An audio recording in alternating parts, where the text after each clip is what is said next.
ไหมว่าคุณเจอ GIS อยู่แทบทุกวันไม่ว่าจะเป็นภาพแผนที่คาดการณ์น้ำท่วมหรือภัยพิบัติต่างๆในรายการข่าวระยะทางที่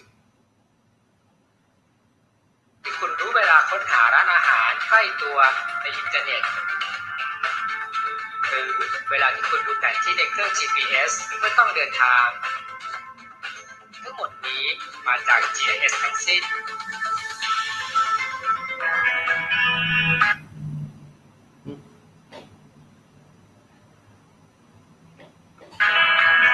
GIS หรือระบบสารสนเทศภูมิศาสตร์คือระบบข้อมูลที่เชื่อมโยงพื้นที่กับค่าพิกัดภูมิศาสตร์แสดงรายละเอียดของพื้นที่นั้นบนพื้นโลกโดยใช้คอมพิวเตอร์ที่ประกอบด้วยฮาร์ดแวร์และซอฟต์แวร์เพื่อการนำเข้าจัดเก็บปรับแก้แปลงวิเคราะห์ข้อมูลและแสดงผลลัพธ์ในรูปแบบต่างๆเช่นแผนที่ภาพ3 มิติสถิติตารางข้อมูลร้อยละระบบสารสนเทศภูมิศาสตร์นี้สามารถบันทึกข้อมูลสภาพพื้นที่จริงด้วยการจัดเก็บข้อมูลประเภทต่างๆเป็นชั้นๆซึ่งชั้นข้อมูลเหล่านี้เมื่อนำมาซ้อนทับกันจะแสดงสภาพพื้นที่จริงได้ช่วยให้ผู้ใช้สามารถวางแผนและตัดสินใจเช็คพื้นที่ได้อย่างถูกต้องแม่นยำมากยิ่งขึ้นนั่นเอง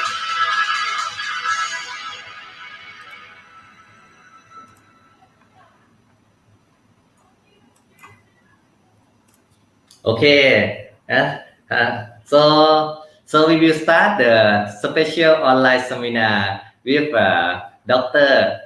Miyazaki.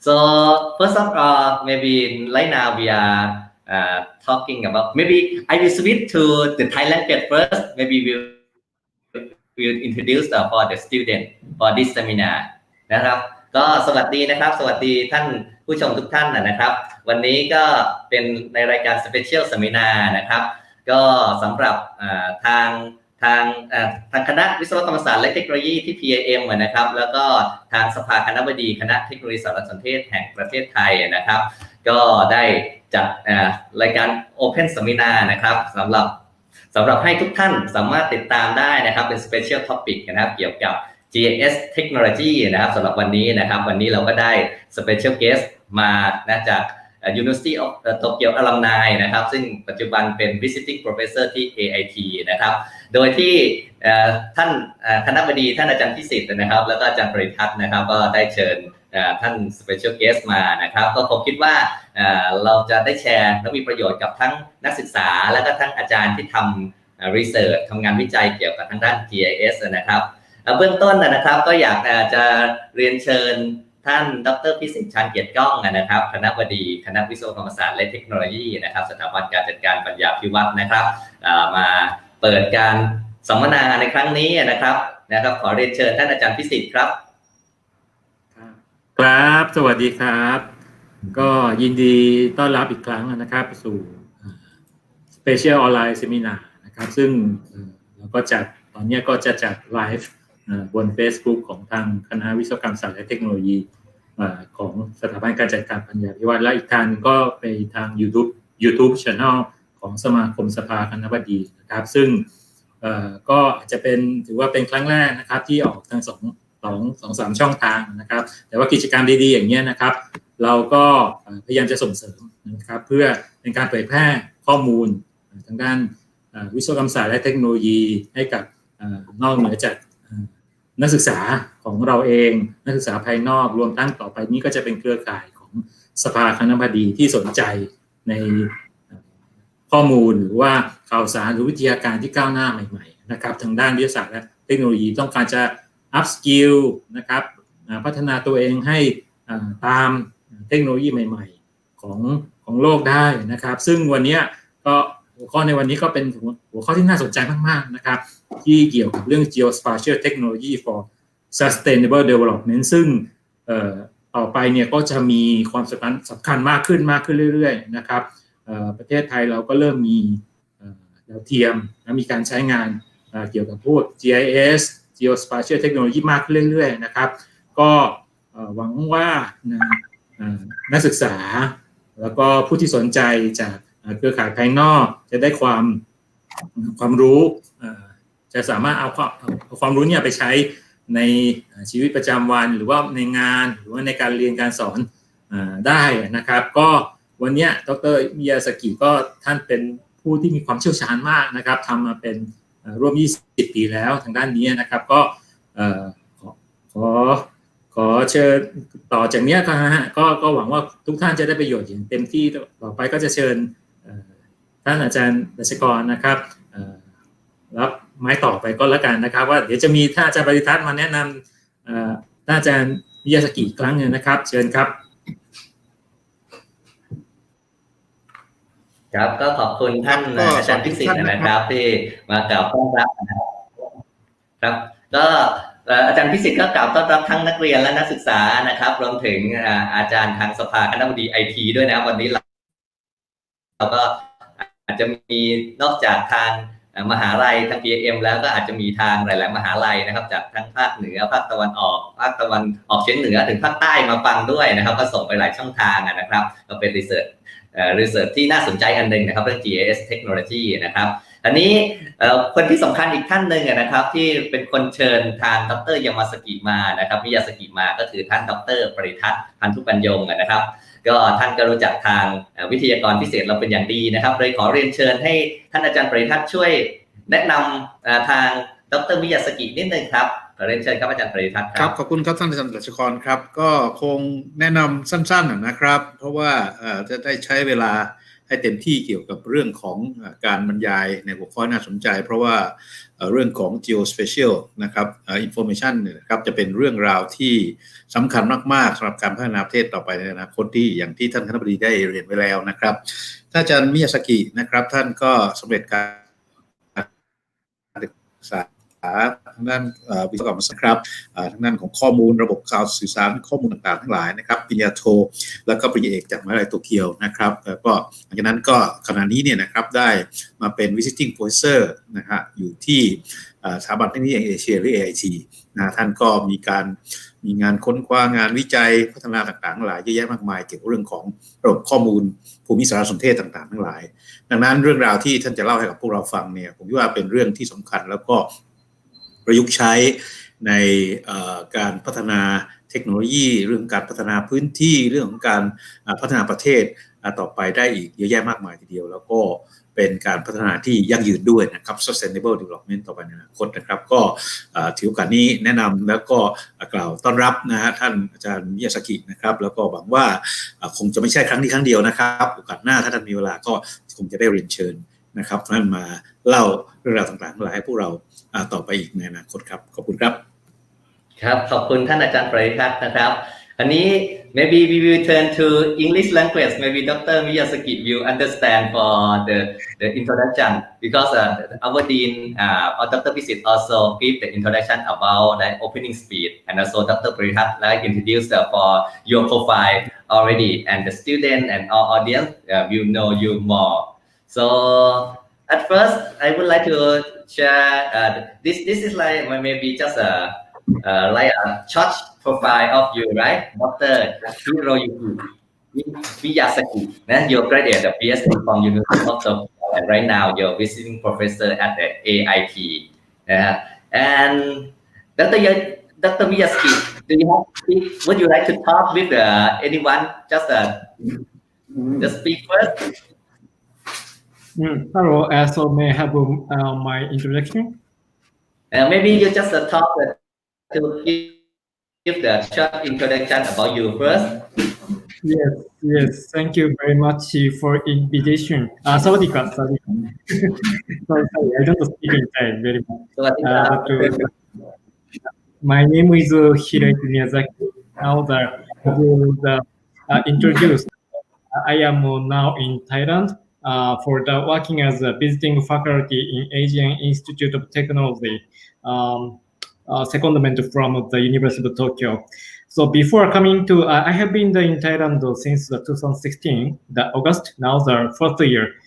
Before coming to Thailand, I was in the Asian Development Bank between the 2012 to the 2016, 15. And then I had the exploring the promotions of geospatial technologies in the international development projects and also the sustainable development. So now as researchers, I am working for the research and development and also the human resources development, how to apply the geospatial technology for making people happy. So that you might see some examples and ongoing the practices in my lecture. Thank you. Okay, thank you very much, Dr. Miyazaki. So actually, for this channel, we can have the comment, if you have a question and answer, you can give just a chat box or give in the comment. So actually, they have some lecturer and some staff for I think all around the country, just say getting you right. We have someone, I think from Latana Sensei, she also from the southern part of Thailand, from the Phuket. She also getting you good afternoon to the speaker. And also, this also some, right? I think Nuchana Sensei, eastern part of Thailand in Maha Sarakam. Do you know Maha Sarakam? It's and in this university, we also have a GIS research group for this one. Maybe we can have some collaboration later. Okay, and Dr. Parihat, would you like anything to add or before Dr. Miyazaki give the talk? No, I think it should be okay. We should let him start because he has a lot of information to share with us, I think. Okay, Dr. Miyazaki, I think you may have a lot of information. The first of all, before you start your talk about research topic about geospatial, right? Geospatial technology for sustainable development. So I will just give the short video that I talk with you. That it will be good for the student to know about geospatial technology as a thing. Maybe we will listen for the video for 2-3 minutes and then follow with your talk. It's okay? Okay, let's go to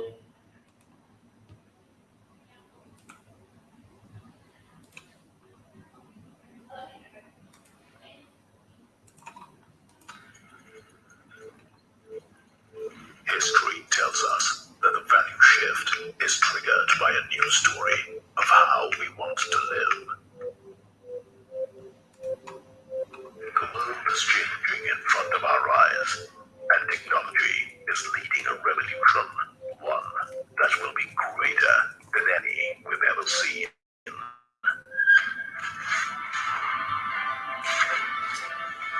We are now in the fourth industrial revolution. And the beauty of this is that it doesn't change what we're doing, but it changes us. Digitization is already impacting businesses, and geospatial technology is getting all pervasive and default in our daily lives. Artificial intelligence, Internet of Things, and big data are changing economies, industries, societies, and the way we live. This revolution will multiply and be far more advanced with breakthroughs in sectors such as 3D printing, robotics, blockchain, autonomous vehicles, and more. It's the ability of these technologies to change outcomes, to truly empower people all over the world, to drastically improve the efficiency of businesses and organizations. This will help regenerate the natural environment through better asset management, which would result in better governance and achieving the sustainable development goals. The world's emerging cities will have the potential to deliver a sustainable future for all if our policymakers intelligently harness the rapid and and disruptive technological change of the fourth industrial revolution. Geospatial data and technologies aspires to be an integral part of this disruptive journey. The world, as smart and connected, will be a norm. Where effective environmental monitoring will make breathing easier and our surroundings more livable. A world where machines like expert systems and digital systems will change manufacturing processes. A world where adoption of automation will be the only path. A world that will talk back to you. The world is getting ready for a whole new world. Are you? The discussion starts now. Okay, the discussion will start now. So we will know a little bit about geospatial technology that maybe everyone know about GIS technology, but I think geospatial technology have many things that you would like to talk, right? For today, we will have the very special talk about the topic is the geospatial technology for sustainable development. I think sustainable development is very important keyword. Like UNESCO also, everything would like to develop the sustainable for everything, right? And I think we can apply the geospatial technology for sustainable development. So right now, I think it's just time for Dr. Miyazaki to give the talk for this topic for the student and lecturer that are interested in this area. So please welcome Dr. Miyazaki for the talk. Are you ready? Dr. Miyazaki. Hello.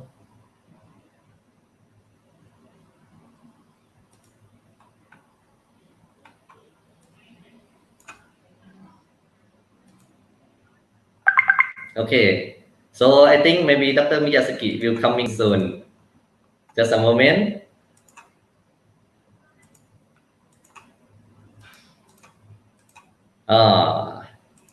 Okay, as we listen for the Dr. Miyazaki, for maybe they have some connection. He will come back to get the slide and share for us again. So as you see, maybe I will start with the short video for in Thai นะครับเดี๋ยวเราจะฟังเกี่ยวกับGIS in Thai อีกครั้งหนึ่งนะครับสำหรับผู้ที่เข้ามาชมนะครับถ้าเกิดมีคำถามถึงดร.มิยาสกินะครับก็สามารถคอมเมนต์ได้นะครับDr. Miyazaki is coming. So okay, you are ready, right? Yes, sure. Okay, please share the slide again. Okay. Let's start about geospatial technology. よし、これ OK かな ?Okay, I have shared my screen. Okay. So we will give the stage for Dr. Miyazaki to give a talk, and we will give the record for this lecture, this online lecture, this online seminar on the YouTube channel and also the Facebook channel. Everyone can study again, and if they would like to ask you, they can give the comment, and I will ask you after the talk. Thank you very much. Please, Dr. Miyazaki. よろしくお願いします。よろしくお願いします。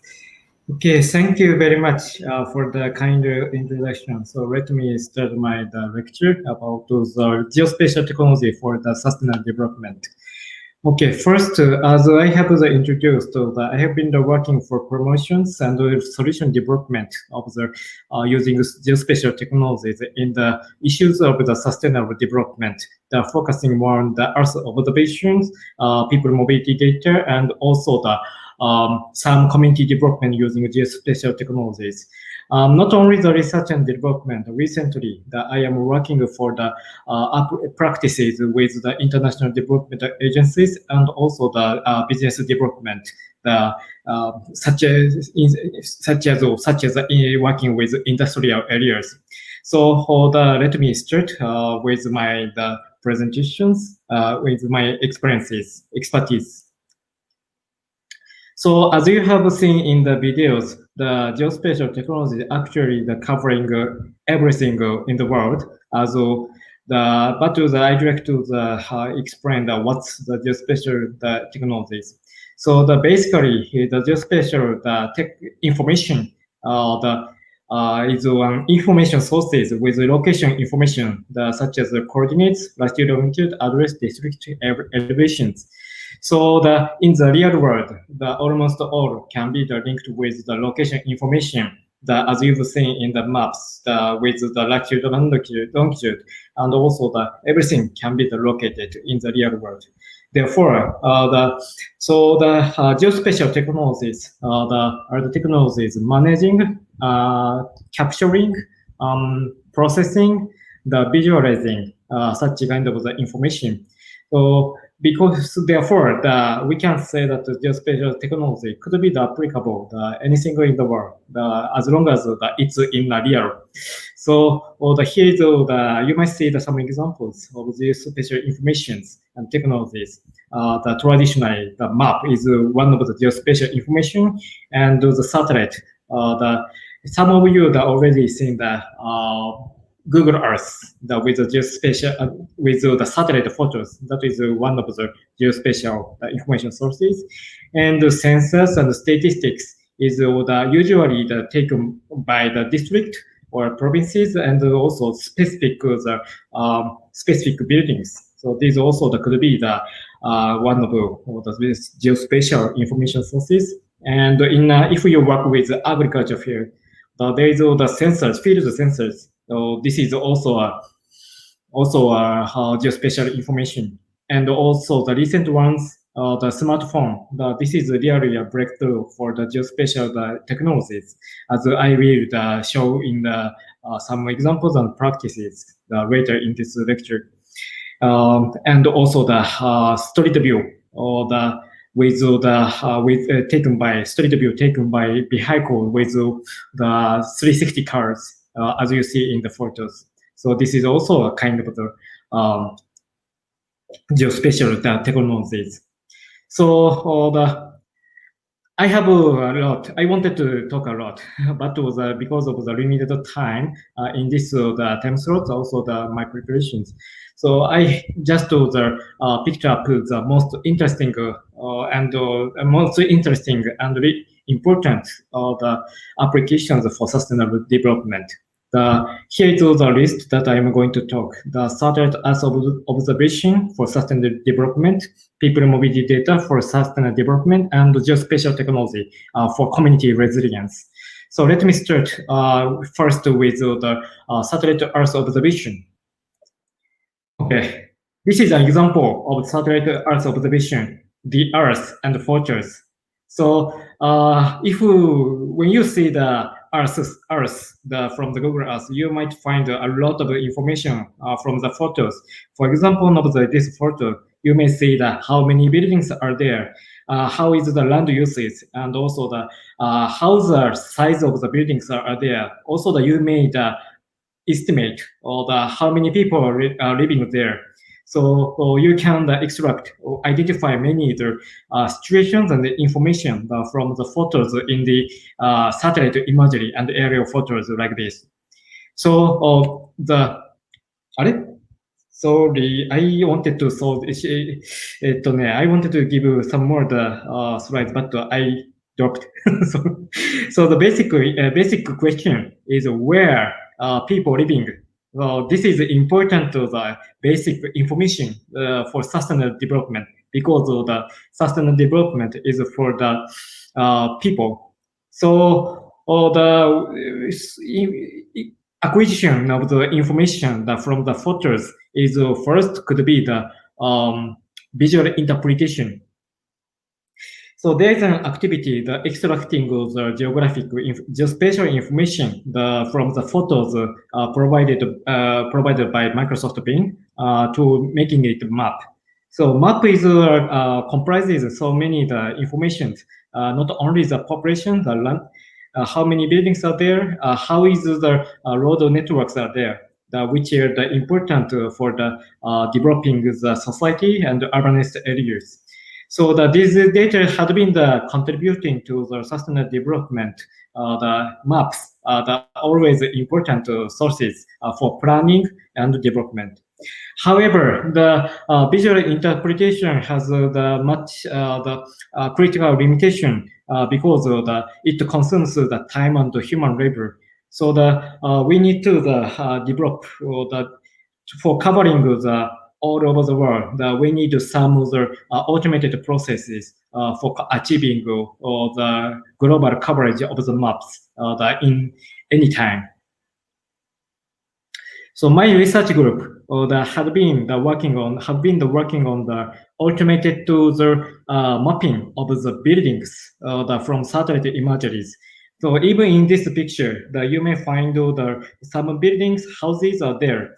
So recently, the technique deep learning is useful to apply for the satellite imagery, the mapping of the ground object in the photos.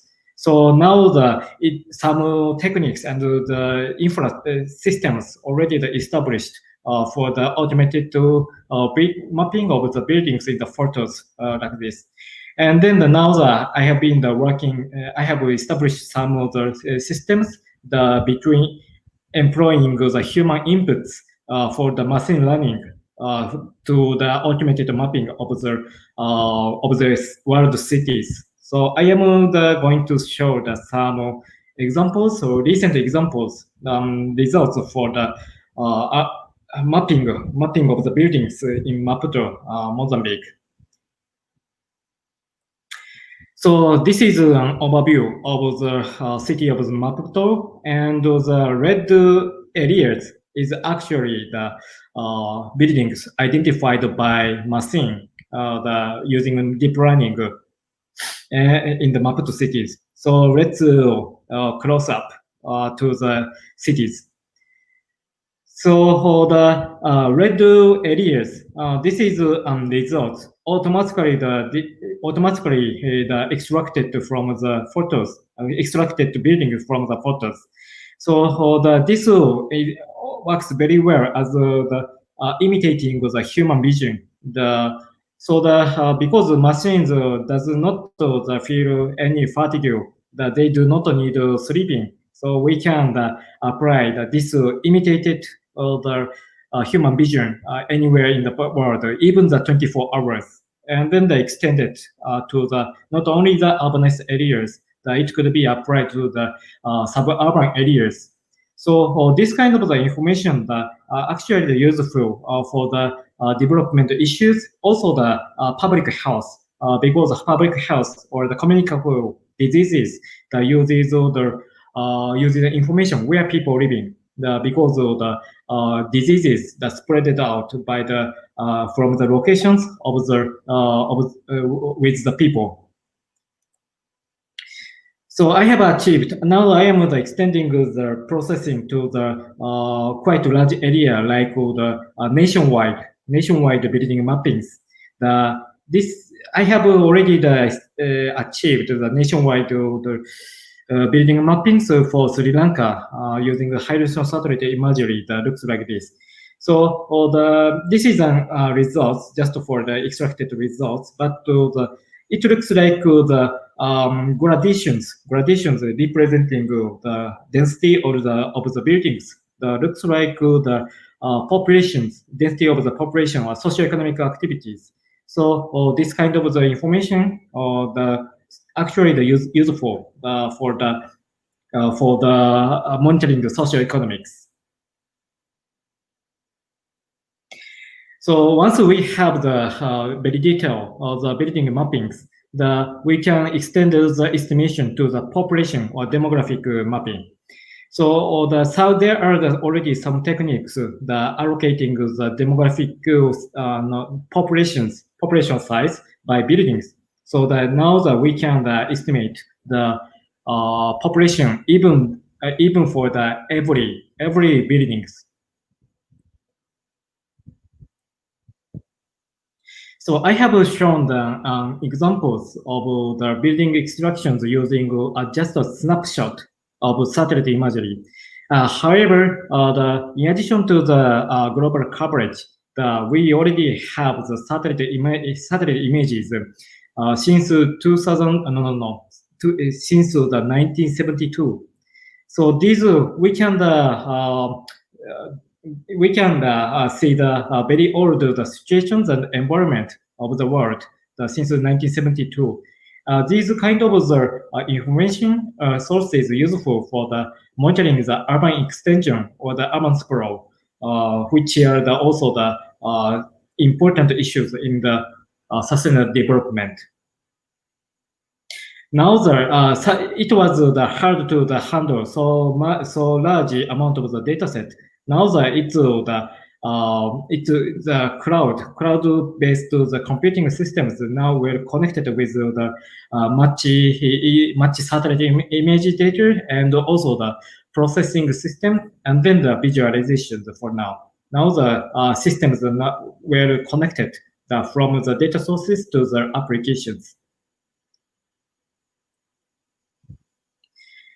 So this is an example of how the satellite data archives since the old days, like the 1972 and the recent ones.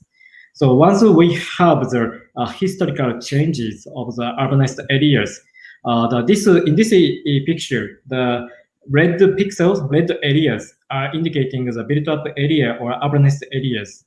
So as you see, there's some typo between the 2006 and 2016.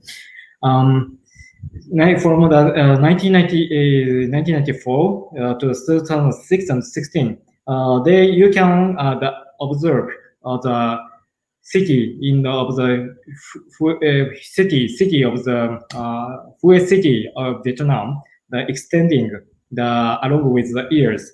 So this is could be the model as a probability how the urban extent will be spread out. So we can estimate how the urban extent will be in the future, such as 2025 or 2030.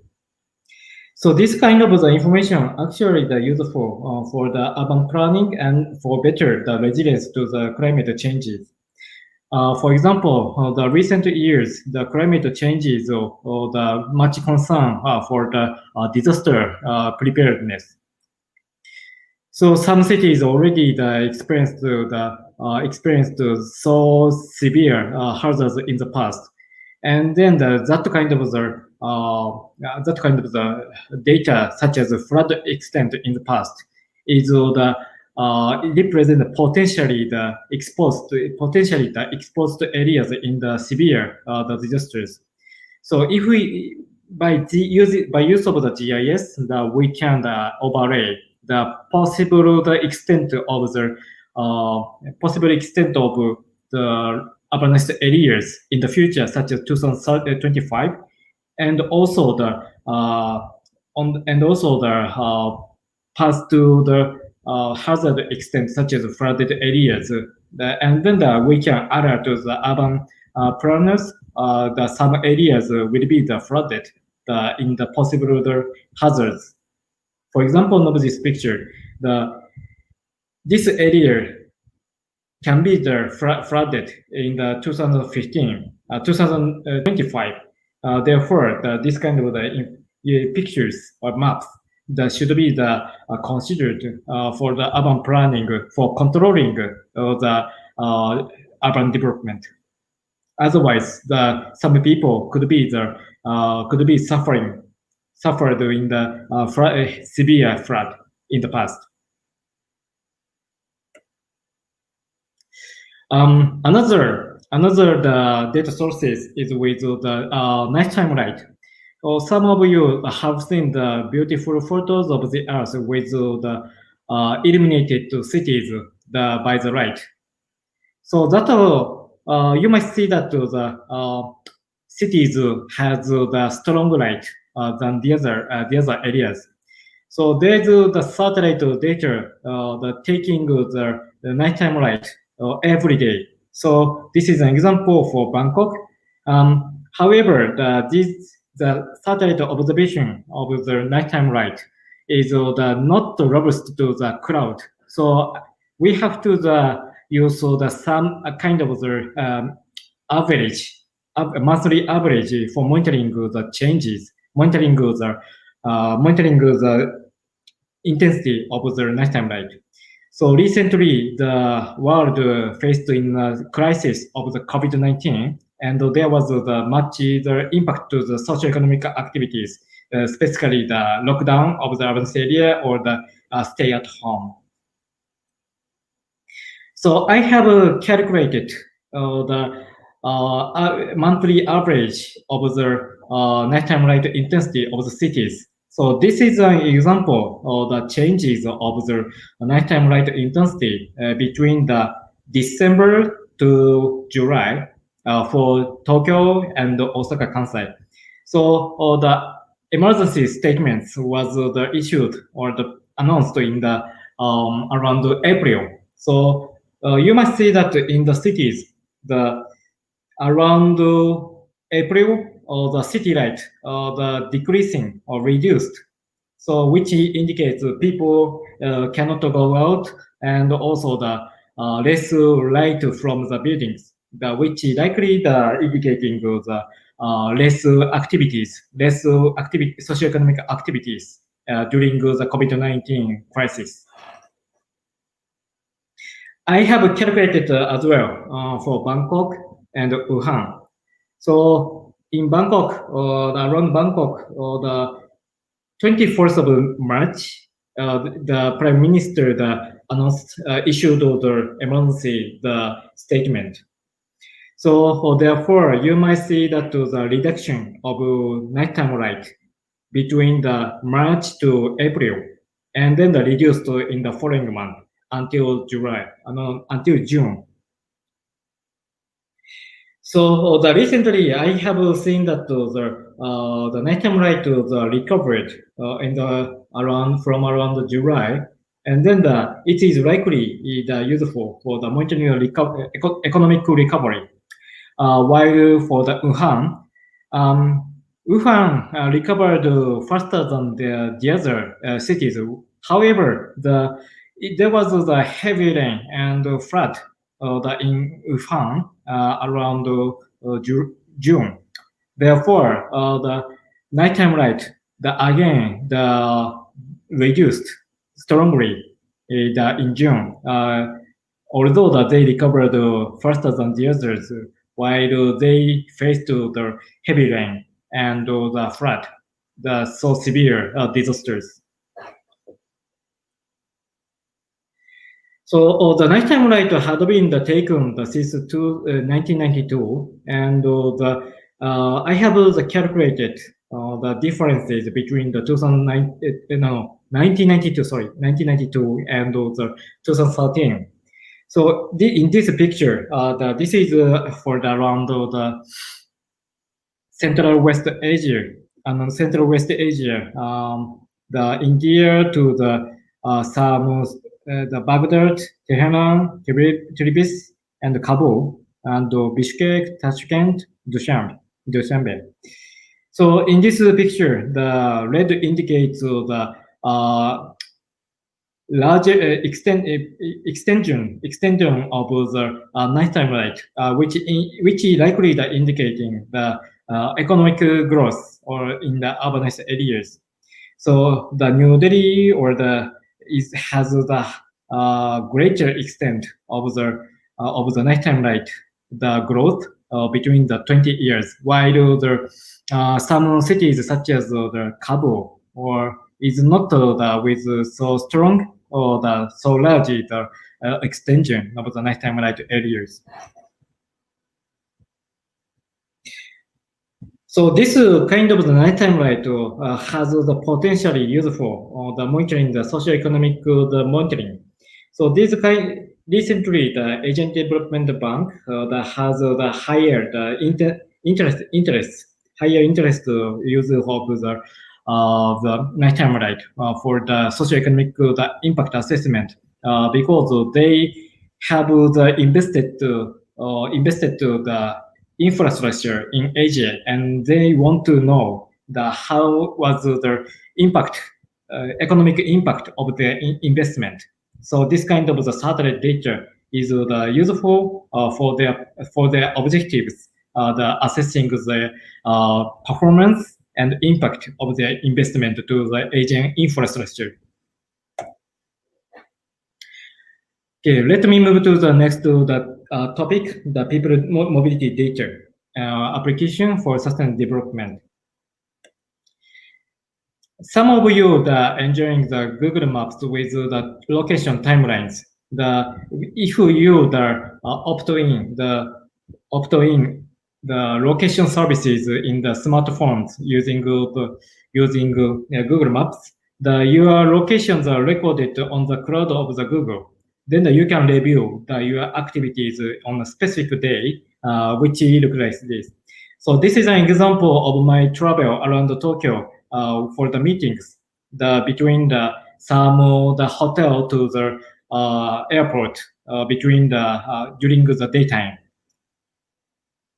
So this kind of the information would be useful, assessing first my personal history. However, if we could have this kind of records for millions or billions of the people, this will be much useful for the assessing how people are moving place to place. In addition to this kind of the data, the mobile phones, not necessarily the smartphones, every mobile phone can be tracked with the locations, because when you call or the text or data communication, your activities is recorded by mobile phone operators with the location of the cell tower that used for the communications. So your location could be guessed. The activities could be guessed from the mobile phone operators. The records of the cell tower history.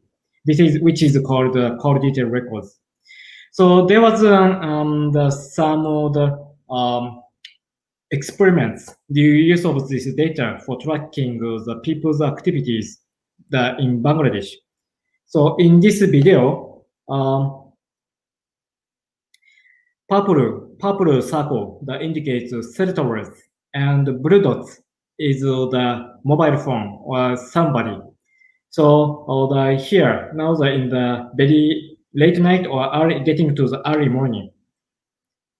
So in the daytime, in the morning, the people getting commuting to their offices.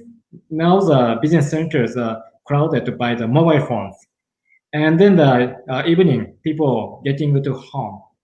So this kind of the data is good for the where people are crowded in the daytime and nighttime. Also, could be useful for urban transportation planning, as you might estimate which road, which lines are the most crowded in the commuting time.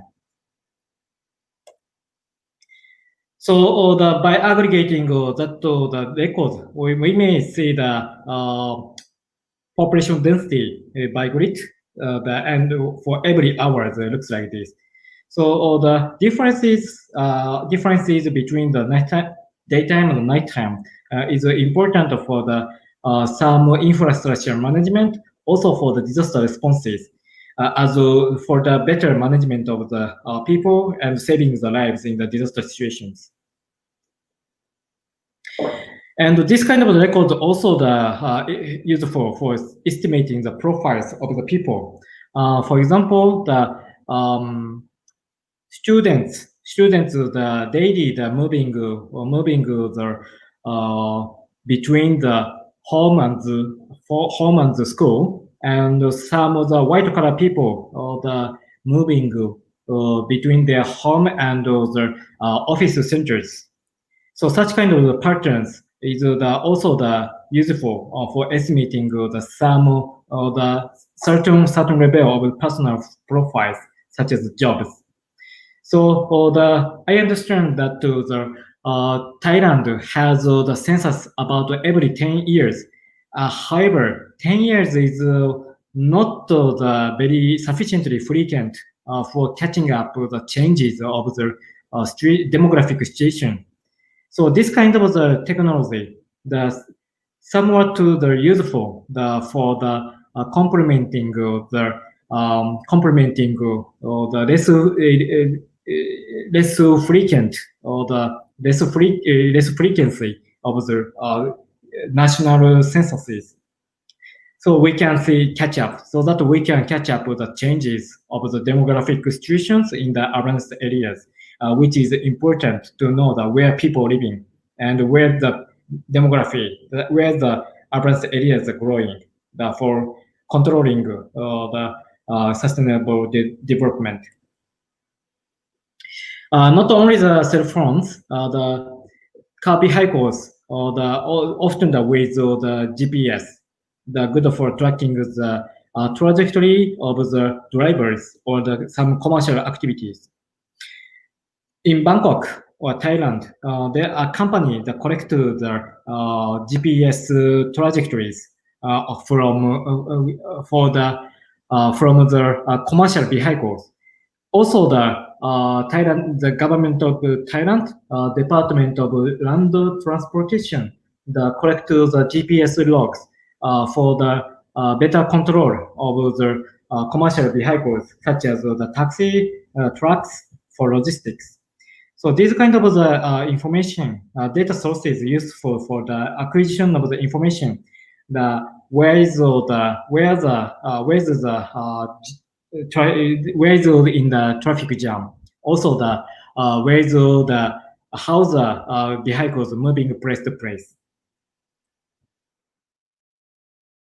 JICA project, the Thailand smart transport strategy for Thailand 4.0.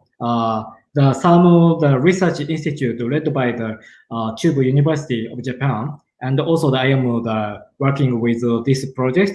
Now they're working for the applying the geospatial information for the smart transport achieving the Thailand 4.0. So the data could be applicable for the every scale of the urban information, such as the Bangkok scale, and also the soil scale, and also the street scale. This project aiming to the integrating the multi-scale or the information of the transport for better quality of life. So this project is now ongoing to be completed in the next 2 or 3 years. Another study is with the economic research around the ASEAN states, focusing in the Thailand. So I have also studied the use of this data for the city connectivities in Thailand. So the logistic issue, you might know that some cities contributing so much for the industrial logistics in Thailand, around the Sriracha or the Chiang Mai, etc. So the data of the people mobility also useful to identify which city is contributing for the logistics in Thailand. The last example is with the for the geospatial technologies for community resilience. So smartphone, I believe the smartphone is really a breakthrough the technologies for the devices for the geospatial technology, especially for the developing the community. So the smartphones now with the positioning the technologies such as GPS, and also its uses cell towers and the Wi-Fi for their positioning with the latitude and the longitude. So these are the useful for the first navigation on the maps, and also when you take a photo on the smartphone, it is with the latitude and the longitude acquired by the positioning function. So you can map the photos with the detailed information on the mapping systems. So I have had some workshop with the Nepal Nursing Association applying this kind of technologies for their operations in the disaster nursing. So in the disasters, the key questions for the nurses or medical staff, who need their health and where, and also for the people who can help them and also where. So the technologies can address or support their request or the needs. So in the medical institute, in normal situations that it is okay to have a request from the patients by call or by visit. This is okay.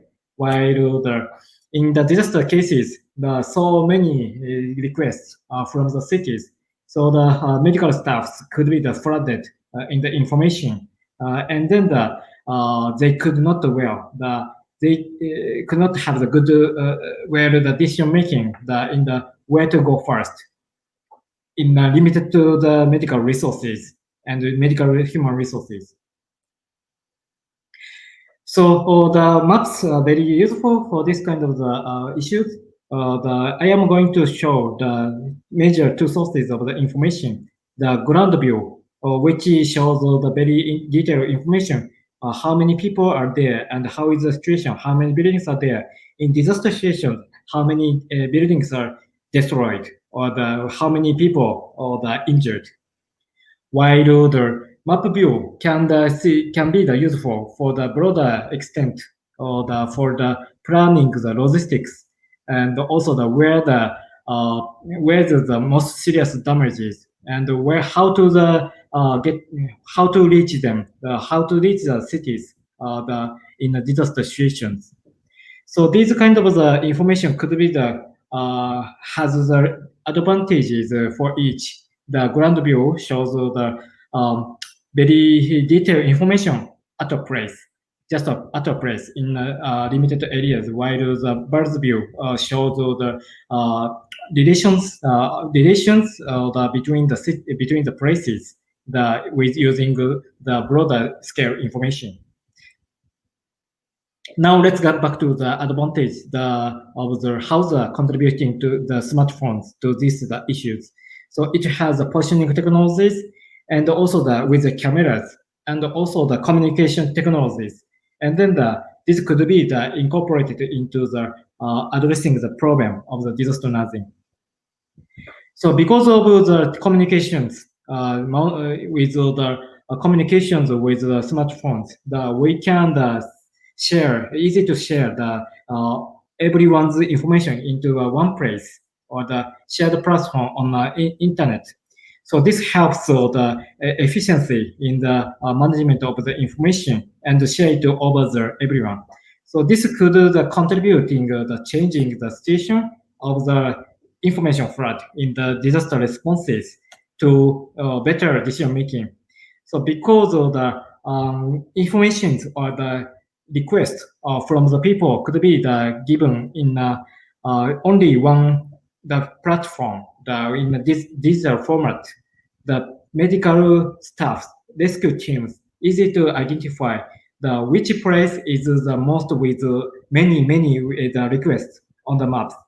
And also it's important to share the information with the other teams so that they can coordinate with the other the medical team or rescue team for better efficiency of the deploying the limited amount of the medical resources.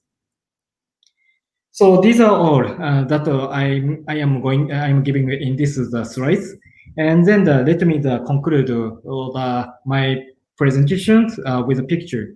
So I have shown first the satellite Earth observation, and also gave an example of the positioning system, and also the satellite. Now that we can easy to access to the satellite communications.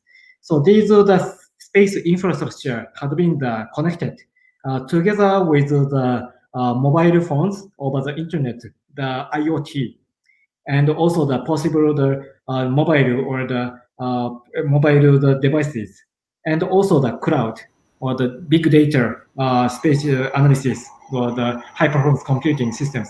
So everything now connected. Now they're ready for the applying those to the sustainable development goals. So this is the last slide I'd like to show in this lecture. Thank you very much for your kind attention. Well, thank you very much, Dr. Miyazaki, for very interesting talk. So there are some comment like some researcher that are interested for your talk. Also, is tell that this is a very nice research, and also some students also getting you. So I think at this time, if the audience have any question, you can give the question at the comment box of the Facebook group and also the YouTube channel. There are any question for Dr. Miyazaki? Okay, if there's still no question, just only getting, like someone just say some students also say konnichiwa sensei. Maybe they would like to practice Japanese language. And also let's say just only say getting, but it's no right no question right now. Just only say getting. It's okay, right? Maybe we can have some collaboration again later. So maybe I have just a simple question, not directly to your research, because your research is you're quite clear for about geospatial technology that you can apply for many applications. I would like to, because you have experience both of doing research in Japan, in Tokyo, and also come to be a visiting professor at AIT and work on research in Thailand. So I would like to ask what is the key difference when you're doing research about geospatial technology research in Japan and when you come in Thailand? There are any difficulty, any same or any different factor that you do research? Or maybe if some student would like to do research about geospatial technology, maybe they will know that they can do the research in Thailand, or maybe they should have the experience in Japan. Just only some of your suggestion.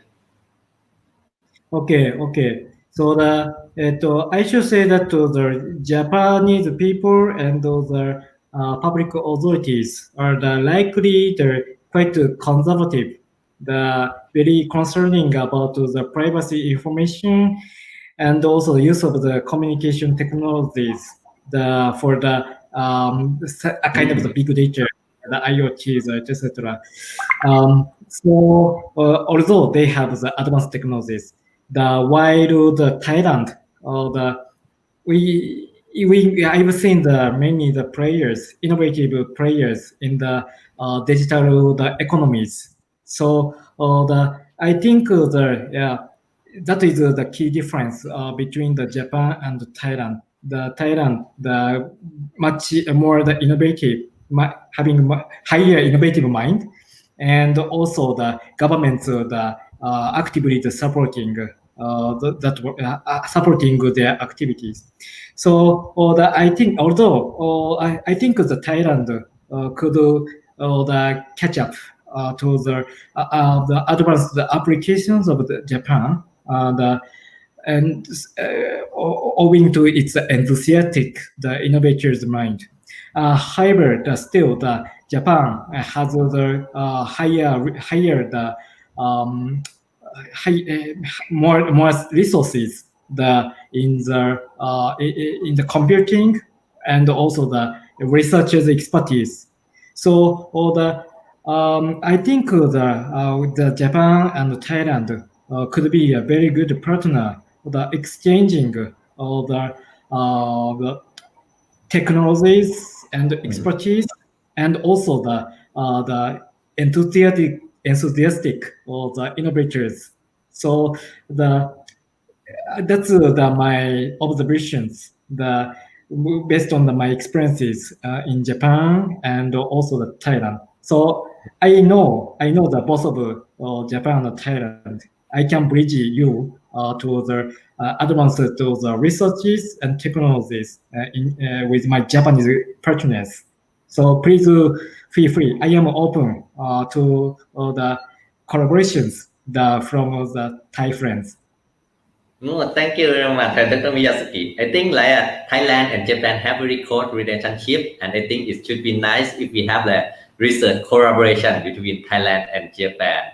Actually, some university in Thailand also working on geospatial technology or GIS, geo information system. I think there are many, but they have one question from the faculty staff of engineering and technology. Can you see the question? On the scale of 1 to 10, how would you rate Thailand geospatial technology level?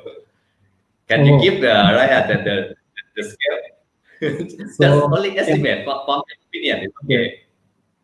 So as you might see in my lectures, there are the many directions or vectors, many vector of the geospatial technology. So I just could say as an average, I could say that Thailand could be scaled between the 6 to 7, more than average in the world. However, as I have mentioned, it's not Thailand have the higher innovator's mind. So therefore, the innovator's mind could be the 8 to 9 or 10, and then also the 9. And although the rather lower the technology level or the technical levels. So I have introduced this technologies, but it's also with the people for use applications in the sustainable development. So not only with the technology, it is always with people. I see. Right? I think this is the keyword. Like sustainable development is very important. Right? You show the research that you compare about noble and disaster situation. I think for GIS or geospatial technology, like can protect, can prevent, right? Like a prevention for disaster. Maybe if we know in advance, we will can adjust the situation. Right? You show the example of flood. You show the application for satellite image. I think very, very good. And you also have a great level. Thailand is above average, right? It's a very, in Japan maybe have a high grade, right? But where you propose that it should be have a more collaboration for the research in the future, right? One more question. Maybe if someone working on research about GIS, they will know about GISDA. Do you know about GISDA, right? Yes, sure. GISDA is like the organization that do research and do application about GIS. Do you have any collaboration with GISDA in Thailand? Actually, GISDA is very close to PAM. In Jakarta Road. Do you have any collaboration between Utopia or between AIT with GISDA? Yeah, the government of Japan, promoting their positioning, satellite positioning technologies to around the ASEAN countries, and they already have a contact with GISDA. So I am a coordinator. The collaborations between the Cabinet Office of Japan and also GISDA. So there is in Silachar, the GISDA campus. There is GNSS, the satellite positioning. There is a center, innovation center of the satellite positioning, the systems.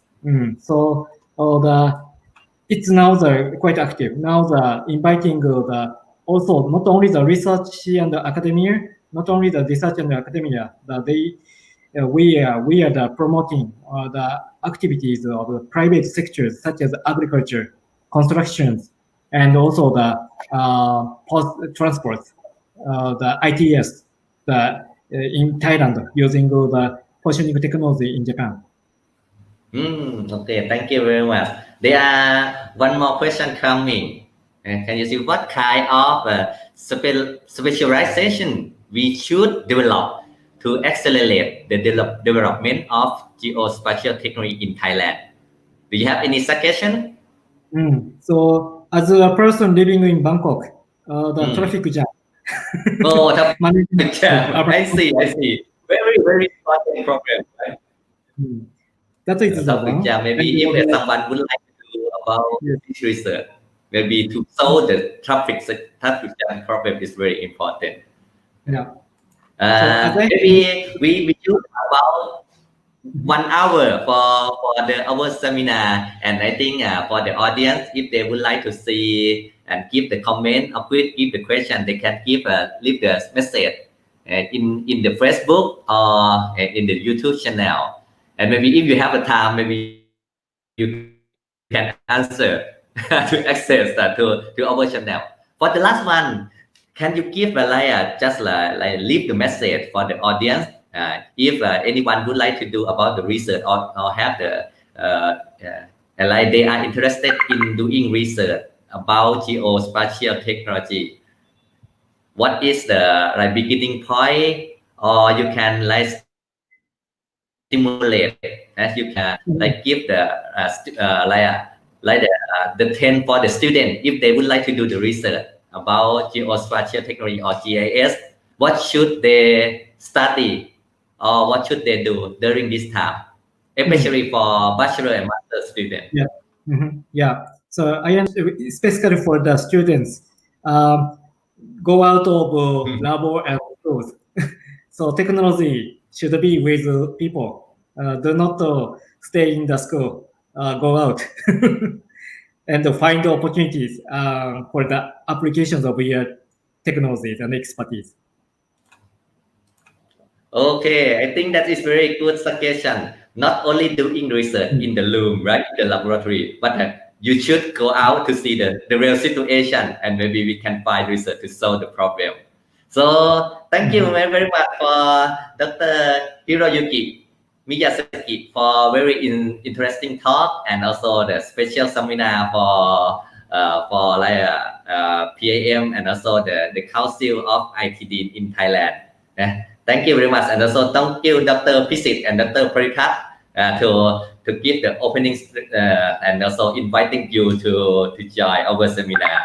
And hope to see you again, Dr. Miyazaki. Okay, thank you very much. Thank you very much.